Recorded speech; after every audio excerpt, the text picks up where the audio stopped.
Okay. Please don't bark, Annie. Please don't bark. My stool squeaking. I think I think this is the first time I've learned that your dog's name is Annie. Really? Oh. There she right is. on cue. Annie girl. Annie. And Olive is the other one. Named after my favorite poet. Olive. Mary Oliver. I just shortened Oliver. I knew that. Because I had an Oliver dog that bit a neighbor once, so I didn't want to do another Oliver. Take two. Try again. Be better this time, dog. Yeah, exactly. So she's an Olive because she's a girl. I have a friend who got pregnant and told me about it when her baby was the size of an olive. And so I nicknamed the baby Olive. Oh. And so then I'd be like, how's baby Olive? And then later she was like, well, baby Olive is a boy now. I was like, well, Oliver it is then. Oliver. I'm determined to name this person's baby. I was like, and we never even met in person. We've never even like been in the same place. And I was like, one day we will hang out and I will talk to your 5-year-old and say, one day you were named Olive back when you were a little girl. And then things did not go according to my plans for your life. So here we are. Here we are, Oliver. Oliver. You ready? Ready. Welcome to the True North podcast, where two practicing light workers get together every week to continue an ongoing conversation about wholeness and healing for body and mind so that you can follow your true north back to your true self. I'm Ryan. And I'm Abby. Hello. And we have nothing prepared today. I do have some thoughts. I do. Okay. I have thoughts today. This is what, episode 61? Episode 60. 60. The big 6-0, said no one ever. The big 6-0. No, I know you have some things. Okay, so you've asked me about some stuff that's going on, and you're like, I'm going to go ahead and tell you this, even though I want to tell you this live and get your natural response. So I was listening, and I'm like, I don't want to listen to this anymore. So I turned it off because I wanted to have a natural response. I was trying to curb my impulse to try to control things. So I do want to hear that, but I feel like the power of threes has happened lately around this particular thing that I want to talk about. And we sort of started addressing it on Tuesday night with our tribe about the whole thought model that we started talking about. There's an event, and then out of the event, there's an emotion. Out of the emotion comes a thought, and then out of the thought, based on what that thought is that's how we respond or react. Our behavior comes out of that. Yes. So I want to talk about that today, because the thing that I've noticed, and just kind of generally across the board, it's like 3 times 3 times 3 with this particular topic, is the idea that problems only exist as long as I keep thinking about them as problems. So I see a lot of people having problems that keep thinking they're problems. Does that make sense? Yes. Yeah. When I don't think that they're necessarily problems. Objectively problems. Yes, right? And so, we kind of just started talking about story fondling and what that is.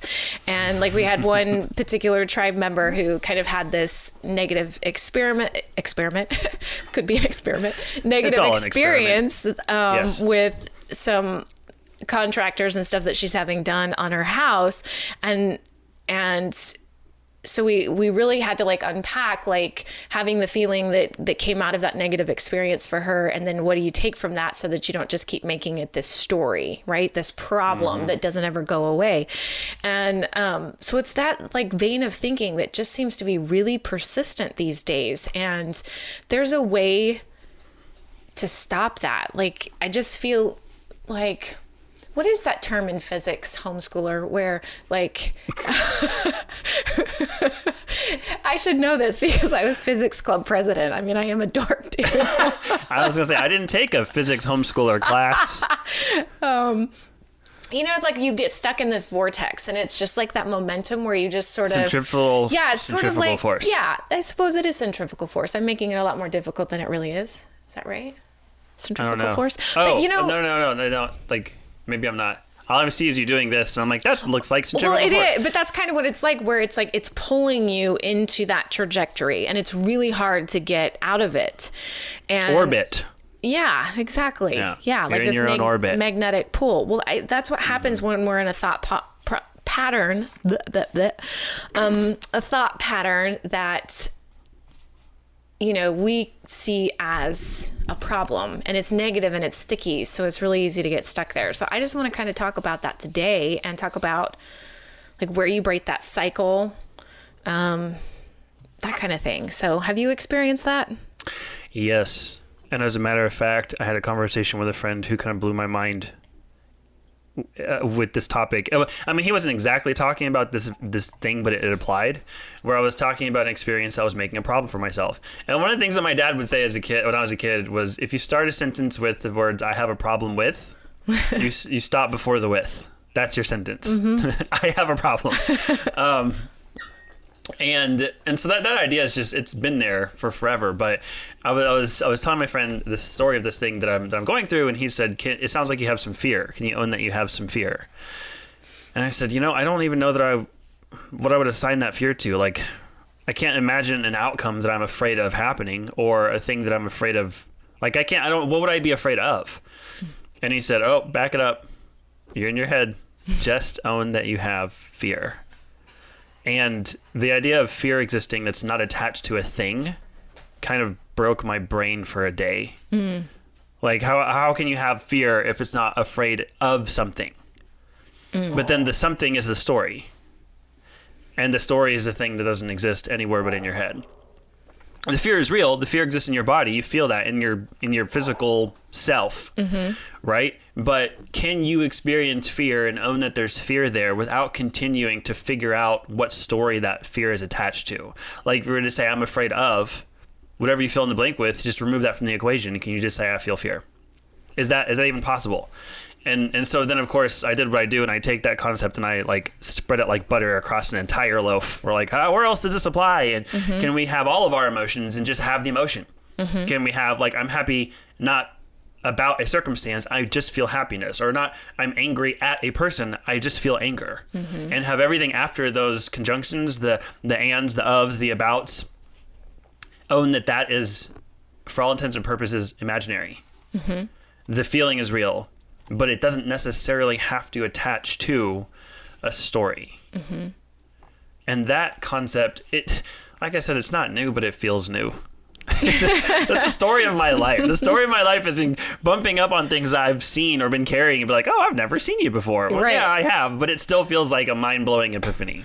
Well, and that's like the beautiful thing about this is such a simplistic thing. Like, problems only exist as long as I continue to think of them as problems. Like, I know this too, but I was just like, when I wrote it out that way, I was like, well, fuck. Like, yes. all suffering in our mind is like a choice. Or it is a choice. And that's interesting.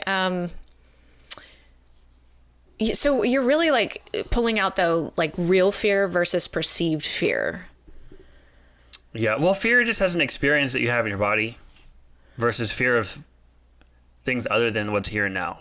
Like, when I'm afraid of something, the of is always something that's in the future. Right, or that's it's out there, or something fear. that might happen. Yeah. It's not real because it's not happening. Right. Yeah, where real fear is, and then like, when something is happening, you feel it in your body. Yes, and you have a physiological response, and that's the real fear, right? Exactly. And and I think to go a level deeper to parse this out, because sometimes I will have some real facts, like the phrase that we've used before is provable in court facts, and then you have an emotion about those facts, and you can't tell me that those facts aren't real. You can't tell me that that's just a story I'm telling myself when it's something that is like observable objectively. But to tease that out, I would say the thing that is make-believe is what your limbic system is telling you those facts mean for you. Yes, right. That's the story. That's the story that we're saying only exists in your head. It's not the facts, it's what you tell yourself they mean for you. Because if you don't tell yourself they mean anything for you, you will feel zero emotions about them one way or another. The emotions only happen once you decide what it means for you. Right, and that's all your preconditioned wiring that you already have. Yes. Like that's where it goes first to help you figure out which emotion you're going to attach to it. Go back to that example we talked about where your film class, I still love this example where you're basically like the same, two people see the same experience and have two completely different stories about what happened. And that's exactly what you're talking about is yes, these are facts, but what you have made matter over the lifetime of your experiences through your conditioning, through what you've just learned, the dots you've connected, that's going to determine, yes, what emotion comes out of that. But then there's this really cool quote from Viktor Frankl. I wrote it down because I want to get it right. Between stimulus and response, there is a space. In that space is our power to choose our response. So I love that. Say that again. Between stimulus and response. So if you go back to like the model we were talking about where it's event, emotion, thought, behavior. So stimulus is the event. Response is behavior, like how we choose to show up. So between stimulus and response, there is a space. In that space is our power to choose our response. And so it's like this event happens. We have a behavior. We're going to do something about it. Even if that something is doing nothing, that's doing something. A choice. Yeah, if it's a choice, then it's empowered. Yeah. Right. And between that, all the power lies within us. And that's where I feel like people are getting it wrong, including myself. Like I'm not excluding me in this. It's just how we're wired. And so like our body does produce that emotion. That emotion is based on what we've made matter. But then that choice part, and this is where mindfulness conditioning and mindfulness practice comes into play, is between emotion and thought in that model. Yes. It's because you can have an emotion, but and mindfulness practice basically means being present. It means having a gratitude practice. It means seeing every aspect of every situation with an open mind. That's the mindfulness that if you put it in right there between emotion and thought, then you're already starting to attach a different story to it.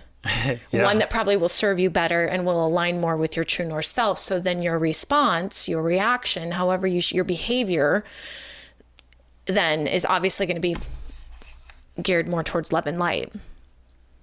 Yes. And we have the power to choose that. Because I don't think anybody doesn't want love and light for themselves and for other people deep down inside. Right. And so when you equip yourself with the ability to choose, maybe I'm just being optimistic, but I think people will more often than not choose to be their best selves. Unless, of course, it's inhibited by some wiring they haven't worked through or some condition that they've been made to believe, or like, then that's all the work that we have to do, right? Like we're talking about this one little space and that is the house of all of the work that we've been encouraging people to do. When you say, I can't because external factor, I have to because external factor, all of those things come into play right here in this liminal space between your stimulus and your response. And it's not a lot of time, but it is enough time to stop yourself if you train yourself to stop yourself. And then ask yourself, here's the reaction I'm pulled towards. Is that health? Is that aligned with who I am, or is that what somebody else told me I need to be? And the hard thing there is, even when you develop the presence of mind to observe yourself and to understand that it's a choice, we then also have a propensity to judge ourselves if we make a choice that we think isn't 100% the best.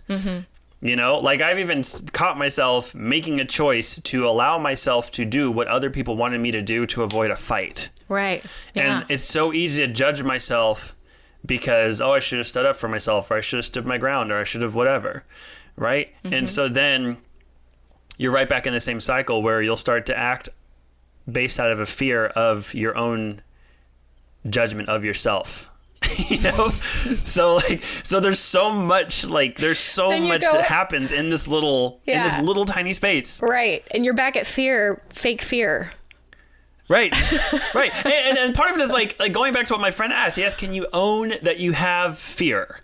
Can you, and ownership in that sense is devoid of judgment. He's not saying admit that you have fear. Own it as a part of you. And wrapped in that is self-love. And what is self-love? It's a love of you, which means you love that part. So can you own that you have fear to the extent that you accept that fear is there? And that That's hard to do because we have some emotions that we feel like we have shoulds attached to and some emotions that we have shouldn'ts attached to. And I personally have a big shouldn't attached to fear. And so if I do own that it's there, I immediately start saying, how can I get rid of this? And that was the name of the question. Can you just own it? Can you welcome it home and understand that it is a part of your integrated whole self? Tony says that fear and love are on the same vibration. They're like the same, what is it? Same frequency, just different spectrum, like different ends of the spectrum. Yeah. It's just literally a matter of shifting your perspective. So it's interesting. Which is a crazy thing to think about. I know, but you're talking about self-love in there with fear. I'm like, well, right, of course. Like on the same frequency. And owning it and accepting it is important because, like, for instance, like that. Let's take this into something real. Like there are still cops who are just like shooting black people as a first response to them not complying or just being black, and that's still hitting the news, right? And so that's a fact, and those facts mean something very different to me than to any person of color in America right now. They're going to mean something different. And I'm not in those shoes, so I don't want to spend too much time projecting, but I would imagine that if I were a person of color, those facts would mean that I am more likely to get shot if I get pulled over at a traffic stop. And then that story would produce fear if and when I get pulled over, even if it's just my registration's expired, right? And this is what we're talking about. We're talking about how like some of these things live in quote unquote real world. Some of these things live in our head. And here's the chain of events that lead to you feeling the thing you feel. And so I don't want people to hear, oh, you just shouldn't feel fear if you're a black person getting pulled over by a cop. Like that's legit. I would be afraid. It's completely natural. And so I don't want to encourage people to judge what they feel and when they find themselves feeling a thing. Well, in that case, though, there's empirical evidence that black people are getting shot by white cops for no reason. Like the fear, right? To me, in that case, like the fear is legitimized. That is not something made up.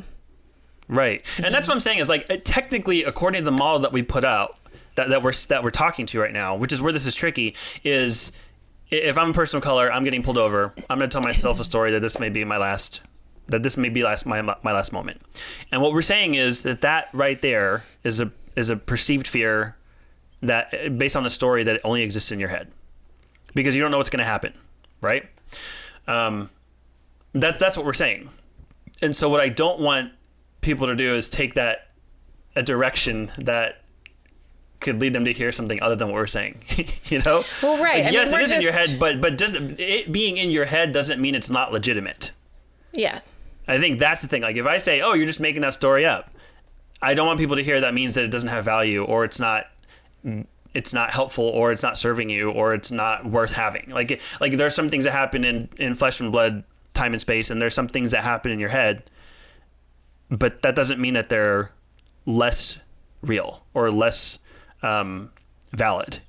No, they're not. And that's, I'm glad that you're saying that, but I think just as a general rule of thumb, all of the stuff that we talk about doesn't, like that's a pretty ignited topic, right? Like we're not specifically talking about that. Like I'm just talking about your kind of run of the mill, people have a bad day about something and this is sort of the thought pattern they get into. Right. But I am with you though. Like I don't want to excuse the story that you're telling in your head. I agree with you that we're not saying dismiss it. Like this is us inviting you to get don't curious. Dismiss the story. Yeah. Yes. Like if you're just telling yourself it that and understand story, that it's a choice. If you're telling yourself that story, there's something driving that story. There's some limiting belief, there's some conditioning, there's some past trauma that is obviously why the story is being created in the first place. And so that's just where it's not invalidated. It's just an opportunity for you to get very curious. Yes, and to pay attention to what's going on in there, and to own all the ins and outs of why the stories that we tell ourselves are the stories that we're telling ourselves, and where does it come from, and how are they governing our actions, and it's still your option whether or not you allow those things to govern your actions, and if you do let those stories govern your actions, that may be the very thing that keeps you safe, but it's still a choice, and it's still something to be mindful of. That's like the crux of it all. Yeah. So like if I can think of an example, I'll try to say this without, this is going to be one of those really vague examples because it's very personal. You've gotten really good at like telling other people's stories without telling other people's stories. No, like let me just tell my own without really telling you. So like there's kind of something, a decision that that we're needing to make in my household, and I think we're sitting on different pages about what should be done about that decision. And so something happens. We have a meeting with a person that would kind of like help us with this decision. See, this is very vague. So there's the event, like there's the stimulus, but it's like, okay, like there's something that happens in real time. It's a meeting, facts, like, okay, XYZ, here's what you need to do and go. For me, the emotion comes out of it. Like I feel trapped, backed in a corner,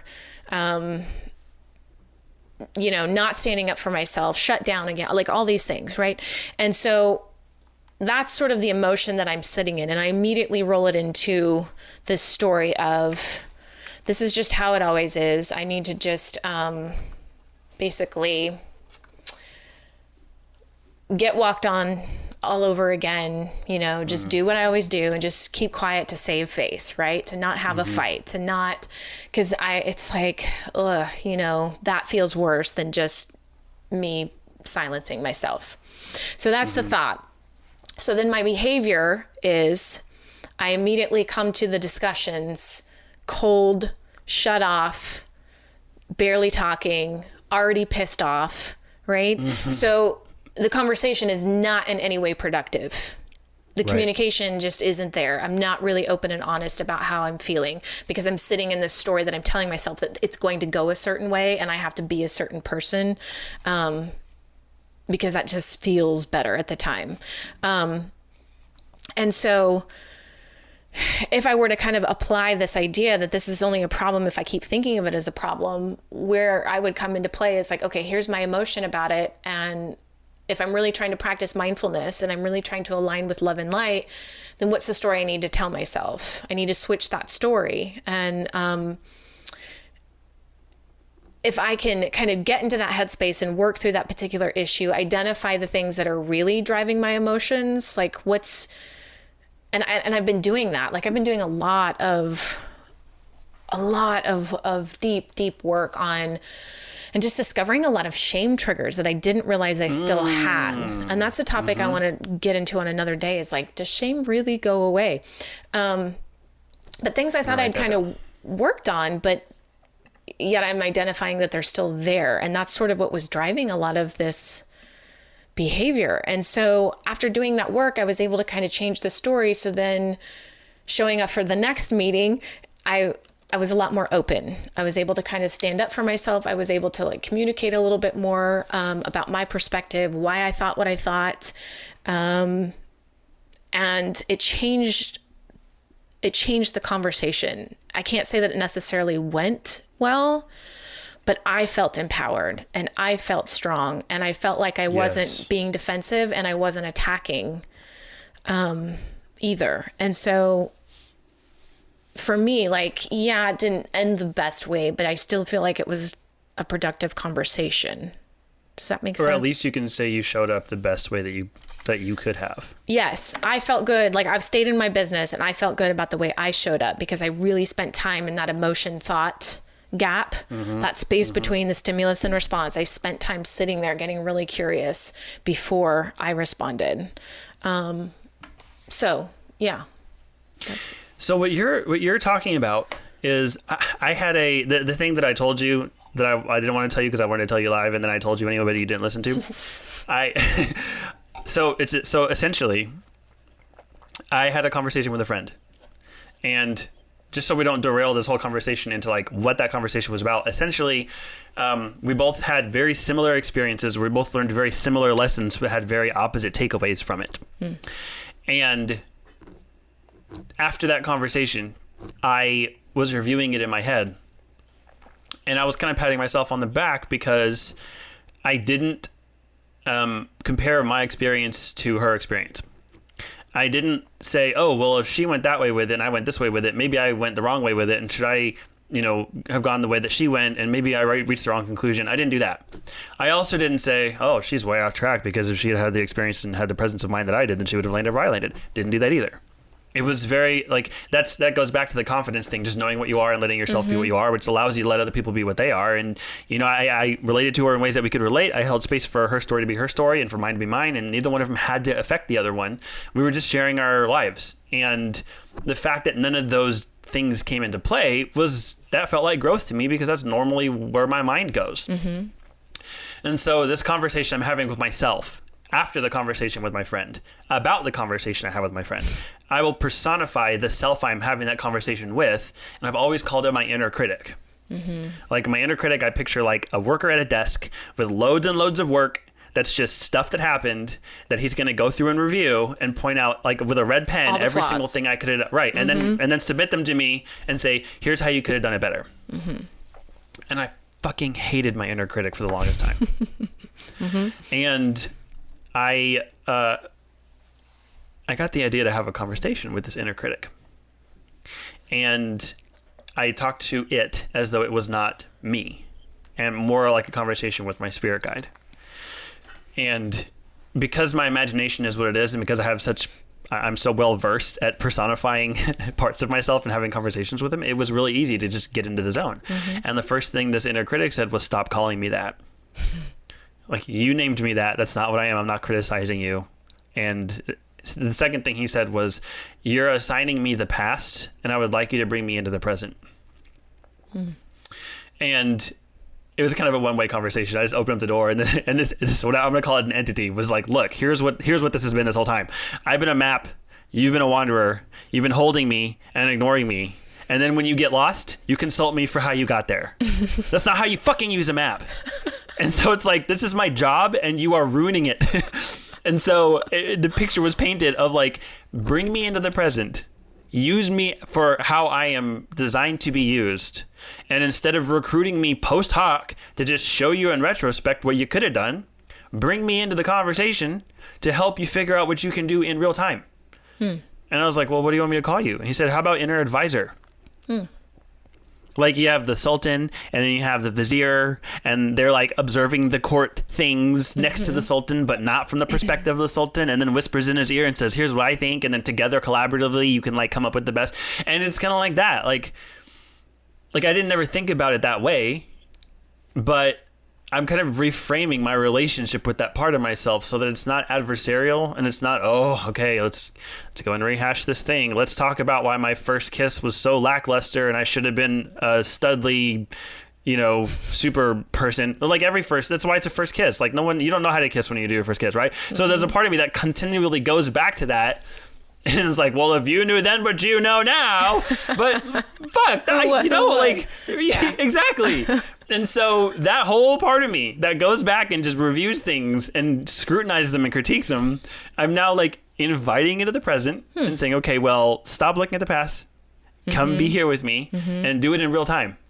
And help me steer my conversations. And so now I imagine it like I'm like the drunk person. And I have the sober friend who's like trying to make sure I just get out of the convenience store alive without, like, nope, don't go there. Put that back. We haven't paid for it. Nope. Yeah. So that's kind of the role that my inner advisor, formerly known as my inner critic, is playing when I invite him into the present. Interesting. And that's kind of what you're talking about, right? Like you have the stimulus, and then you have the space, and then you have the emotions based on what your limbic system told you they mean for you, and then at some point you get to choose what you do with that. And I am inserting my inner advisor into that moment to say, okay, well, I have all these biases, I have all these fears, I have all this conditioning, but you seem to have a pretty clear picture of the right and wrong thing to do because you spent 35 years post hoc telling me what it was. So do it now. Help me out here, since it's what you're good at. And then, I can course correct mid-sentence instead of 3 weeks later staring at the ceiling at 3 a.m. wishing I had said something differently. Interesting. And that's really been an interesting exercise, because even just having the presence to recruit your inner advisor in the moment puts you in a place where you almost don't need him, because you've already decided to start paying attention, you know? Yeah, right. But it's kind of a nice, in a way, sort of having that, let's call it third party, like inviting them in and having that awareness to do that. Like sometimes we need to be pulled out of it. Mm-hmm. And so it's like, that's why I love metaphor tools, is I get you thinking about something else so we can really talk about what's going on. It's like if you're inviting that inner advisor to come, you're getting out of your own way in a way. It's like, you know what I'm saying? Yeah, like, you can personify it, which then makes it feel like the advice of a good friend instead of just you talking to you. Mm-hmm. You know? Yeah. And you listen to your good friends about yourself more than you listen to yourself, which is why advice is even a thing. Right. You know, and one of the things that back when he was the inner critic, would tell me the most often was, you just should have stopped talking right there.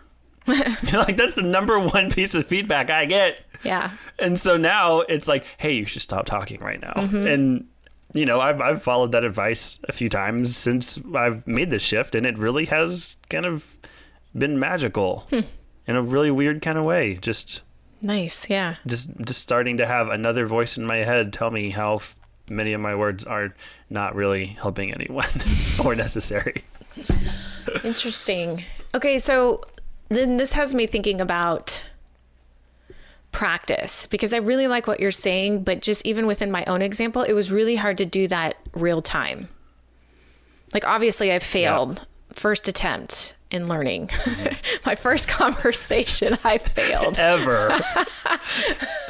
About this decision we're trying to make did not go well. So, you know, so then I got to thinking, all right, well, how do you address that? Because when you're in an emotionally charged situation, which that's what that was. I mean, I was in fight or flight. Let's be real.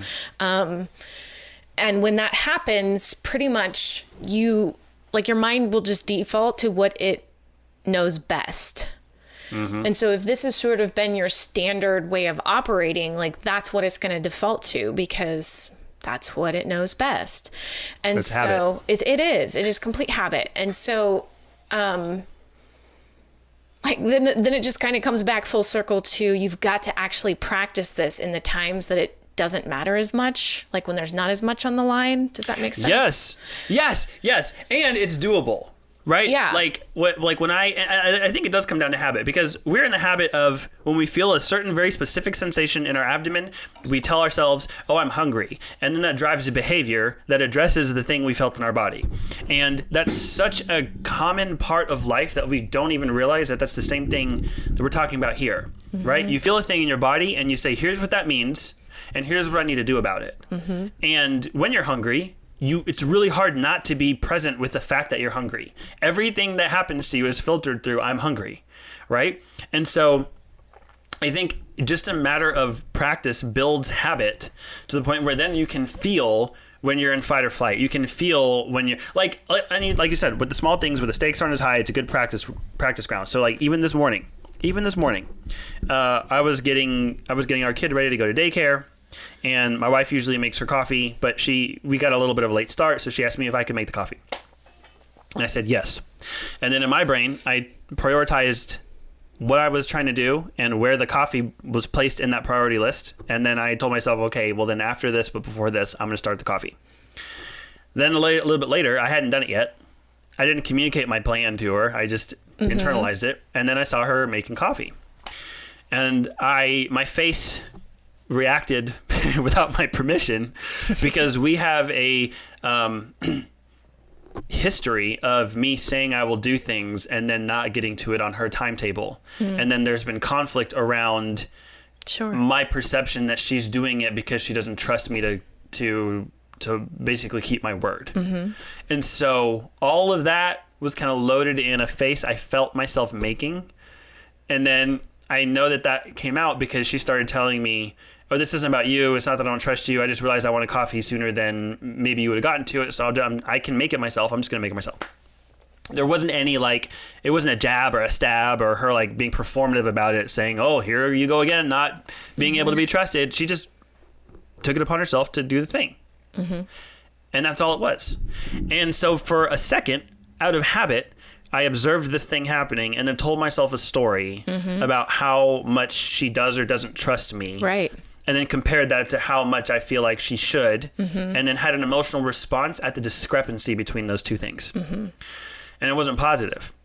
But because I'm intentionally training myself to be alerted by those physical sensations, just like feeling in stomach means I need to eat, the feeling that I was feeling prompted me then to invite my inner advisor to calm me down. And so I sat there at a coffee table, putting shoes on my kid, and my brain starts going through all the stories about like, well, it was right here on the priority list and I was about to get to it. And it was, if she waited like 2 more minutes, I would have been able to get to it and she wouldn't have, you know? And then the inner advisor comes in and says, hey, none of that fucking matters. You're telling a story based on facts. And just, if you look at the facts, she just wanted coffee and she made it. There's nothing wrong with that. It doesn't mean anything to you. And she even expressed that to you. Any of the, yes, and she said that with her words. And it was proactive in response to something you didn't even say. And so trust those things. Stop making this all about you, and get your toddler ready for school. I know you have one less thing on your list this morning. And hearing, like, knowing cognitively that that's me talking to me, but experientially as though I'm hearing it from, I was like, oh, you're right. I can just breathe through this. And then it just went away. All the stories, once I identified the fact that they were just stories in my head, and I assessed whether or not they needed to be there, because again, sometimes they do, but this time they didn't. And that inner advisor was like, let them go. And then I did. And it was one little tiny data point, one little tiny moment of practice that then helps work those muscles for when things are big. Yeah. But you have to like decide that you're going to listen to your body and let it tell you when it's feeling certain things that you want to be the impetus for you recruiting these resources. Because you can't do this all the time. It's not sustainable to always have your inner advisor sitting on your shoulder whispering your best case scenario self all the time. Like, I wouldn't be able to focus on anything. I wouldn't be able to read or listen to somebody talk because I have this other voice telling me how to listen to the talk, you know? But there are cues that you can take from your body, and you have to habitualize noticing those cues and then taking them through just practice. Yeah. I've noticed for me, the best place in our current world for me to practice is just being anywhere in public or on the road. Now, I don't notice this like in Nebraska. When I'm home in Nebraska, people's fears and what's going on there is not as heightened as it is here. But I just feel in the city, like when I go out in public, it's very electrically charged. Like everybody's ready for a fight. Doesn't matter what side you're on. It just feels like everybody's ready for a fight.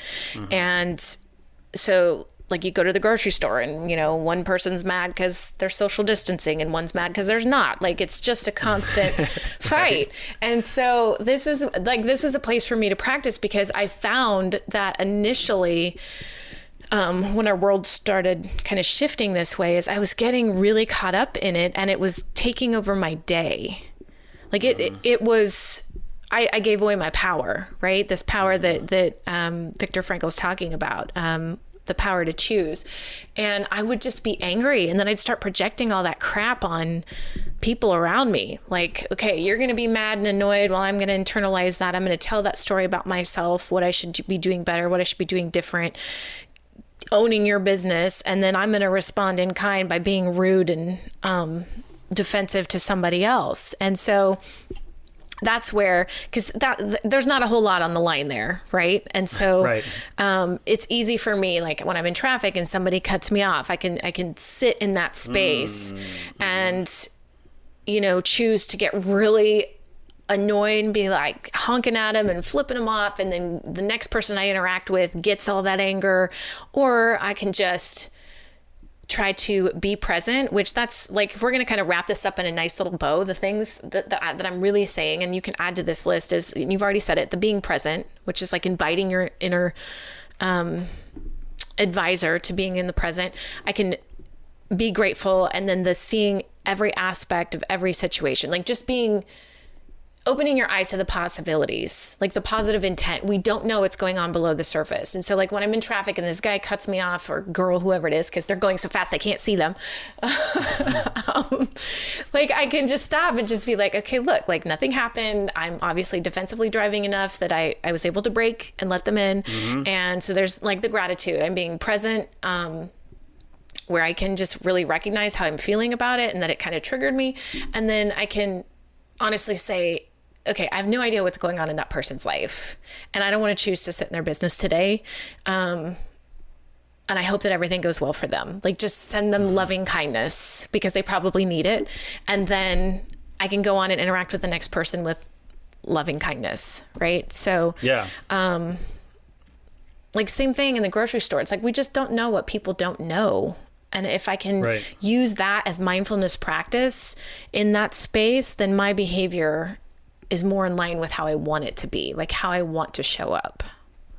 Right. So, yeah. Yeah. And that's kind of what it's after is doing what you got to do to set the stage, set yourself up for success in terms of showing up the way that you feel is best for you to show up. And it does take intention, like real intentionality. Like if I want to wake up early one morning to get something done, I'm going to spend the last several hours of the day before with my own wind down routine and maybe take some supplements, or, like spend the night before setting myself up for success for the next morning. And the same way, you have to decide how you want to show up. And then you have to like set yourself up for success in that regard. And if you don't take the steps to do that, then even if you arrive in the moment where you realize that you're in fight or flight and you're in the middle of conflict and you have the desire to show up the best you can, you may not have the resources. You may be unprepared. You may just be like, your defenses are so down that it's just like you're just watching yourself do something that you would rather not do. And so part of that is a mindfulness practice. Like we're right in the middle of the 21-day stillness practice. I haven't opened the app one time, but I have done it every single day. I've done my own stillness practice in my own. That's like I haven't watched the videos. I haven't been nearly as involved as I was last year, but I've been trying to recultivate that practice. And you pick 21 days because that's how long it takes to start a habit, right? So if someone wants to do this, if someone wants to, learn how to recruit their inner advisor and be present and inject some intentionality and curiosity in that moment between the emotional response and the chosen behavior, it's just a matter of being intentional about, like, you're going to have to just be on the lookout for it for a while and just learn how to be on the lookout for it. And then when you find it, you jump on the opportunity to put it in practice. And not that you're always going to be on the lookout, but until you develop that habit, that's the only way to really sift through your daily experiences to find the stuff to work with. That's where I think actually having, like, writing things down and having tools or having a checklist or something really is effective, because like I'm sitting here saying these things, like it's really easy, just think about being mindful. But sometimes that's so out of character for people that, this is all new to them and they're just trying to practice this. And so having, like, actually even just having a little notebook you carry around that just maybe has some questions that you ask yourself, like, how am I grateful in this situation? Am I being present? It's like the when I'm feeling defensive notebook that you made. Yes. You made that specifically because when you are in that space, it's really hard to figure out where to go with that. It's really hard to sort of just get to that headspace. But if you have the intention and you have the belief that you can make this change, then just arm yourself with the right tools. And so now you have this workbook where it's like, I don't even have to think about it. Just open the workbook and here are these questions that I can ask myself to walk me out to where I want to be. And so that's kind of, that's something that might be worth noting, for our listeners, is they're starting to practice this. Yeah, we're saying practice it, but what does that look like for you? Maybe you take some time, like, and be intentional about writing it down, finding a tool that works for you so that when you are going to practice it, that you know what to do. Right? Yes.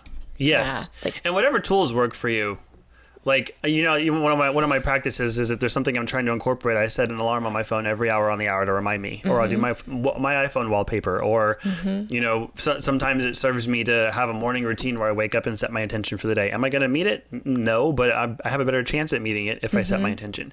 And the interesting thing is we keep calling it practice, and what's coming to mind right now is like musical performance, right? I am never not at least a little bit nervous playing music in front of anybody ever. There's always a little bit of nerves because there's always stakes. There's always like, if you mess up, there's no recovering, right? I mean, there's detachment from the outcome, but there's no recovering from the fact that it happened if it happens, right? And so there's always like a little bit of deterrence. Like you do whatever you can to keep that from happening. Just don't mess up. And so generally, the more you practice beforehand, the less you have odds of messing up. It's never zero, and you're never not at least a little bit cognizant of it. There's always a little bit of a rush, right? Especially the first few notes when you're getting into it. That's never not there. But the more you practice, the more you're setting yourself up to do better in the moment. And so when you're triggered, when you're in fight or flight, when you're defensive, it is harder. It's never not going to be at least a little bit hard to pull yourself back out of it and then to get yourself where you want to be. It's never going to be a walk in the park. But the more you do these practices when it's just you and yourself, it will be easier. It'll be a lot more accessible to you to, you still have to choose to do it. And sometimes it's a heavier lift than others. And sometimes you just don't fucking want to. And we're all human and there's space for that.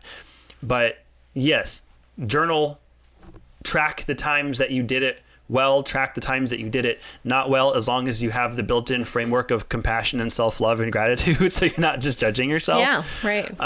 Do your mornings, do your nights, do alarms, do accountability with other friends, just whatever works for you to help this become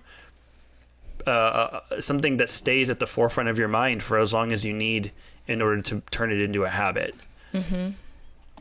Right. Yeah.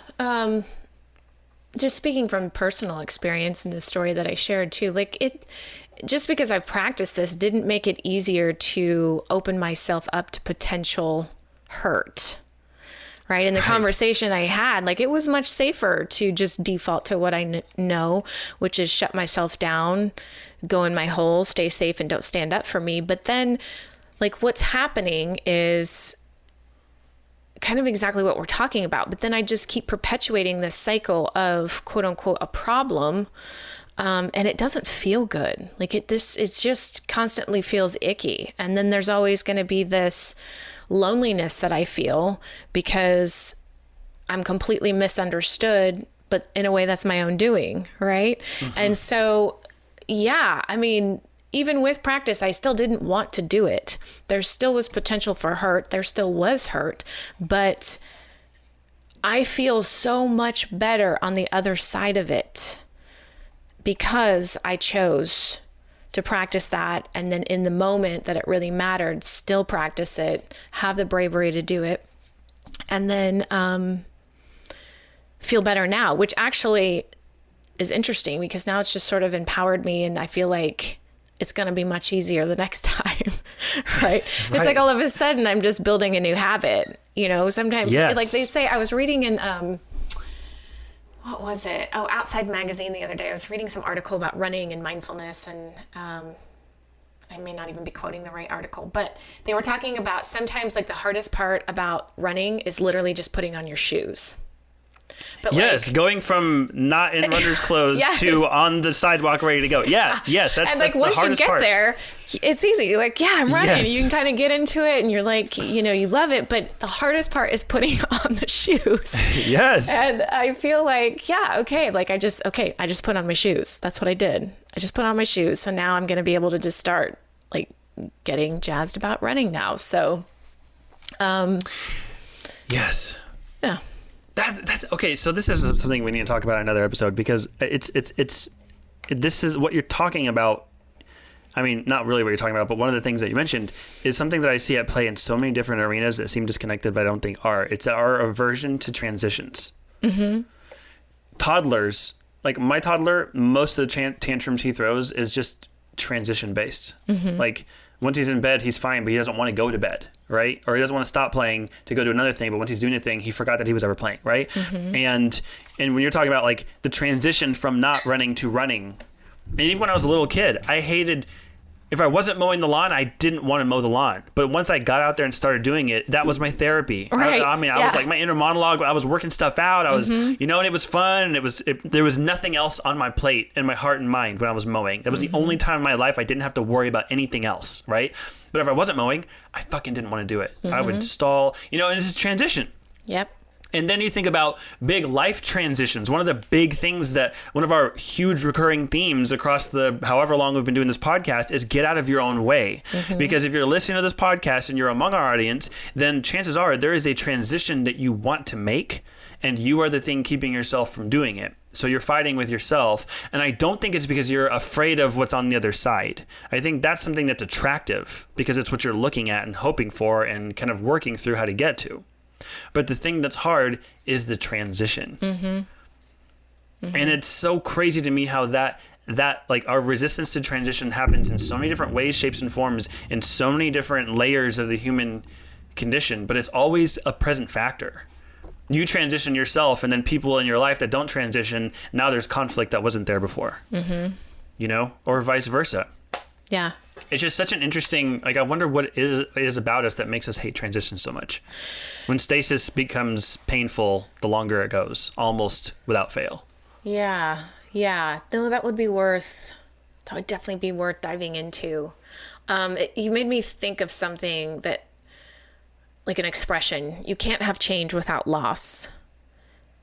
Yeah. Oh. And to me, change is growth. Like to have growth, loss. You have to change, but you have to equally accept loss, because otherwise change doesn't happen. And in a way, like there's all kinds of different transitions. Like I know a student right now that's sort of transitioning out of academic world into kind of her practical world, right? And that's like this huge transition. And while that's really exciting, there's a lot of change that's coming. So there's a lot of loss that's happening. And so there's this weird, I'm excited and I'm sad, all in the same breath. There's both, right? And what you're reminding me of is like the space shuttle that launches, and every so often it'll like detach and part of its engine that got it to where it needed to go because it needs to be lighter. Yeah. And so there are parts of it just continually falling off because it has to in order for it to reach the altitude. Yes. And so by the time it gets there, it's a lot smaller, but it's a lot leaner, and it goes a lot farther. And and every single one of those things it was always part of the plan. It's fantastic. It was designed to do that. Yes. Okay, so that's what we're going to talk about next time. Yes. I'm going to be respectful of your time. So I am going to jump into gratitude. Resistance to change. Transition. Yes. Yeah. Yes. Yeah, because it is, and we all fight it. Like we all do. We all do. Even if we want the transition to happen, we still fight it. Exactly. And I think, there's some part of it, and we'll dive into this, but I know there's some part of it where it's just like the certainty of what we know is just a lot more comfortable than the uncertainty. But like this will be good. Ooh. Because we've talked about this at several points. Just it's always been attached to something else. Because we've talked about staying in a relationship that hurts for fear of the pain that might come from separation. We've talked about how you only change when the pain of staying the same outweighs the pain of, we talked about it a little bit, but it's never been, okay. I'm going to put that in the show notes as well for next time. We're going to noodle for a week. Transitions. And then I'm going to transition into, what are you grateful for? Mine's kind of multifaceted today. I am grateful for my son and for his teacher. So we had a parent-teacher conference yesterday. I love those because my kid is about to be 6. There's only so much information he's going to share with me, about what's happening at school and whether or not he's progressing. And it's you sort of get sneak peeks of it when we're doing things, as a family, but overall it's you don't always know. So I like these check-ins a lot, progress and tracking and all that. And so, he's just an incredibly curious kid. And he asks a lot of questions all the time. And I was the same exact way. But my questions were annoying to the adults in my life. and got shut down. And so the story that I told myself is that I should already know this stuff. Questions are bad and you're stupid if you ask a question. That's the story I told myself. So then that shifted to, I no longer ask questions externally, but I'm still inherently inquisitive. Like with anything, like I'm a fact finder. I will go and look at everything before I make a decision. So with him, I wanted to make damn sure that he didn't learn that story. So I will answer any question that he has. And so yesterday, we're in this parent-teacher conference and she starts talking about how many questions he has. And he constantly has questions. And I'm like bracing for it. Like, oh, what is she going to say? I'm thinking like she's going to say like he asked too many questions or something along that line. And she said, I just keep telling him there's no dumb question. You can ask me 100 questions all day long and I will answer them. And questions mean that you're intelligent and curious. And oh my God. I was like, oh my gosh. What a load off. So I felt just deeply supported by his teacher. Yeah. And then just the fact that I really, it just validated that he's in the right space. He's in the right place. Yeah. For his learning and his growth at this point in his life. And so I'm just grateful for him that he is open to fostering that he is that way. Because I think that will help him as he grows and he kind of comes through challenges. But then I'm also deeply grateful for just the community that he's in that also supports that. Like my village, right? And it just felt, and then the little stinker, he knows how to read, but he hasn't told me yet because he wants to be really good at it, which is a bit of a thing that I got to fix. Like we got to talk about perfection, but it's like perfectionism. Yes. Yeah. He keeps like, no, I don't know how to read that. And I have the suspicion that he does. He knows how to fucking read, but he's going to wait. He just wants to he floor wants it you to be a with being able to read. surprise and he's just going to read a book. Yeah. Anyway. A whole book. Mm-hmm. Yeah. Man, I'm just. You should give him some the Brothers Karamazov or something like a thick read.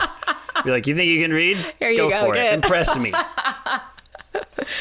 Oh yeah. Oh man. Oh, he's a beautiful human and just happy to have a community that supports that. That's so huge. And it's so undervalued in our culture writ large. Just having a supportive community that fosters just who and what you are. Yes. I wish. It's hard to find. It is, and they do that not just with my kid. That's what I love about it. Like it's every single kid. They meet them where they are and foster their strengths. They build their weaknesses, their areas of improvement, because I don't like to say weaknesses. Right. It's just like, it makes me want to go to school there. Right. Where was this thing when we were a kid? I was homeschooled. I didn't go to any schools. But if I did, I would have loved to have gone to one of these. Yeah, it's just, I don't know. That just seems. Are they the only ones that do this, or is it like a modality that has multiple locations that teaches this way, or is it just one? It's this one particular school, and they use a curriculum that it's really hard to find here in the States. But then I think part of it too is just the owners of the school are inherently good people and they're kind. It makes a world of difference. And so that's the people they attract and that's the people they hire as their teachers. And so, it's not, I think it's just good people finding more good people, We could do a whole nother episode on how hard that is to find in school administrations specifically. Yes. Oh my God. Yeah. How about you? Ryan's soapbox for an hour. I am grateful for my son. Fun. It's a son's day. It is son's day. I wonder if that's a thing. I'm sure that's already a thing. Mm-hmm. There's Mother's Day and Father's Day. Yeah, there is a son's day. I need to figure out what day that is because, oh my God, I adore this kid. He is so grounding. Yes. And my wife showed me a video of him from a year ago. And it seems like so long ago, but also just yesterday. Mm-hmm. And last night, I was just sitting on the couch, and he was on my lap, and he was just watching his show and eating his snack. And I was just staring at him. Mm-hmm. Like I was just staring. I was just marveling at the fact that he's a thing. Like he's a whole thing.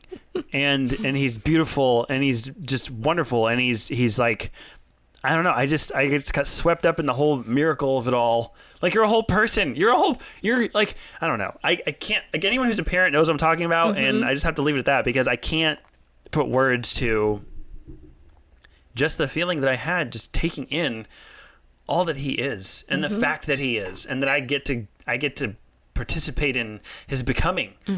It was just like, I felt those things in my body very seldomly in the last 3 years that he's been alive. But the first time I felt it was the day we met. The day we met, the first words I said to this little tiny baby who was minutes old, I just looked him in the face and I said, I know you. And I mean, you take that experience, you take that moment, you take those feelings, you put it in a bottle, and you save it for precious moments, you know? And for whatever reason, last night, in a portrait of nothingness, the bottle was uncorked, and I just, man, I just can't. I can't with how grateful I am for that kid. That's savoring.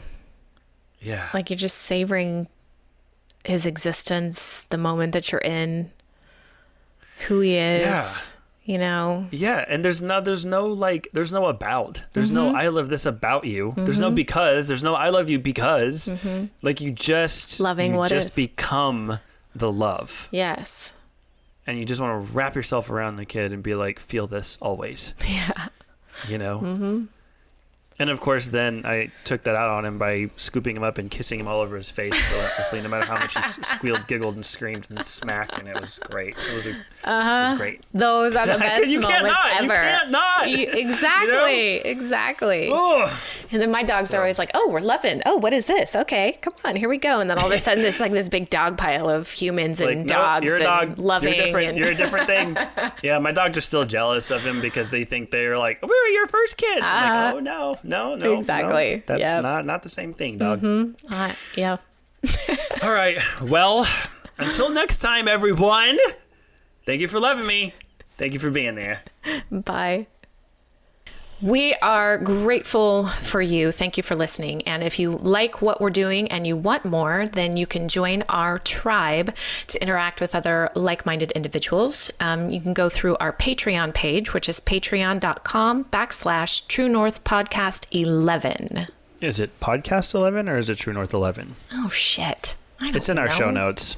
If you want more than that, you want some more hands-on healing stuff that we do, I do actual energy healing and body work, and Abby does life coaching and workshops. You can find the URLs in our show notes when we figure out what they are. And we are always trying to increase our reach and bring more people to find their true north. So we would really appreciate it if you could leave a review and rate it in whatever podcast platform you use. Done. That's perfect. What about the gratitude?